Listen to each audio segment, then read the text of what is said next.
আপনি এরকম করতেছেন কেন? বাচ্চা দিয়ে ভিক্ষা করেন কেন আপনারা? ওনাকে জিজ্ঞাসা করেন তো। আমরা টাকা তুলি, এখন বাচ্চা গেছে আমি কি করবো? আম্মু পাঠাইছো। রংপুর নগরীর কাচারি বাজার, সারি সারি ইফতারের দোকান আর মুসল্লিদের ভিড়। তখনও বাকি ইফতারের ঘন্টা দুয়েক। হঠাৎ চোখে পড়ল আনুমানিক 5 থেকে 6 বছর বয়সী একটি শিশুকে। ইফতার কিনতে আসা মুসল্লিদের পিছন থেকে ডাকছে, হাত বাড়িয়ে ইশারায় চাচ্ছে সাহায্য। তবে এমন কম বয়সে ভিক্ষাবৃত্তিতে কেন এই শিশুটি, প্রশ্ন মনে। রাস্তার পাশেই জানতে চাই শিশুটির পরিচয়। খুব একটা স্পষ্ট করে পরিচয় বলতে না পারলেও শুধু বলছে মা আছে পাশে। শিশুটিকে নিয়ে এবার আমাদের গন্তব্য মায়ের কাছে। কেন এত কম বয়সে শিশুটিকে দিয়ে ভিক্ষা করাচ্ছেন তিনি? ইফতারের দোকান থেকে 200-300 গজের মধ্যেই দেখা মিলল শিশুটির মাকে।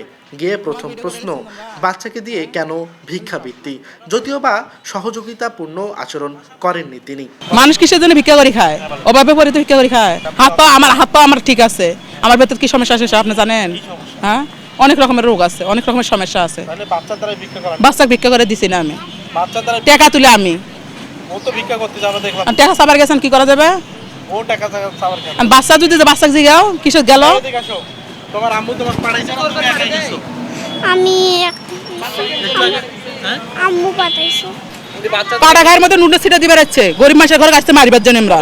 কোনোভাবেই স্বীকারোক্তি দিচ্ছেন না তিনি বাচ্চা দ্বারা ভিক্ষা করান। তবে যেখানে বসে বাচ্চাকে দিয়ে ভিক্ষা করান তিনি, তার পাশের দোকানিরও অভিযোগ একগুচ্ছ। এই মেয়েটার মা ভিক্ষা করে, এর নানিও ভিক্ষা করে, এরা দুইজন মিলে কি বাচ্চাটাকে সামাল দিতে পারবে না? অবশ্যই খরচ চালাইতে পারবে। এনারা শুধু এই রাস্তা দিয়ে ঘুরে বেড়াবে আর ভিক্ষা করবে অন্য সাইডে, বাচ্চাটাকে আলাদাভাবে দেয়। এইটা আমরা এখানকার দোকানদার, আমরাও এটা প্রতিবাদ করছি এবং অনেক কাস্টমারও এটা প্রতিবাদ বলছে, অনেক বলছে। অন্যান্য সময়ের তুলনায় রমজান মাসে দান সদগার পরিমাণ অনেকটাই বেড়ে যায়। সেটিকে লক্ষ্য করেই কিছু অসাধু ব্যবসায়ী বাচ্চাকে দিয়ে ভিক্ষা নামে করছে রমরমা ব্যবসা। সাদমান শৈশবের ক্যামেরায় আকাশ চন্দ্র পাপ্পু, দেশ নিউজ বিডি 24।